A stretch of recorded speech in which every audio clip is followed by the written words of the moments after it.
बेटा शेर के दहाड़ल और मांझी ब्रांड के मारल, इन दोनों का कोई इलाज नहीं है।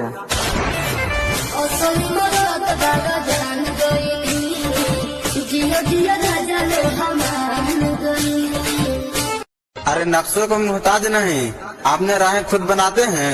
शेरों का सावत शेर हैं, इसलिए तो हम भूया ब्रांड कहलाते हैं।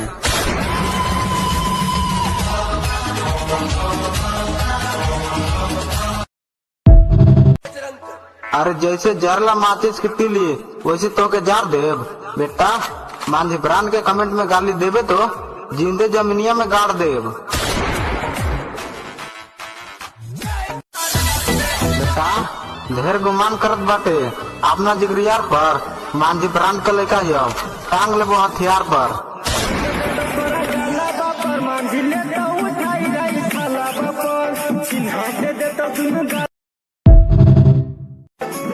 मांझी समाज के भाई लोग बाहर कमाइए चाहे घर है, लेकिन अपना बाल बच्चा के स्कूल जरूर भेजिए पढ़े।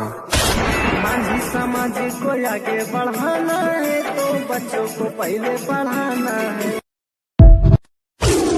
अरे हम झारखंड के भूया ब्रांड हैं, एक दिन बिहार आएंगे। बेटा जे अनुज मांझी के गाली देगा उसको जिंदे जमीनिया में दफनाएंगे।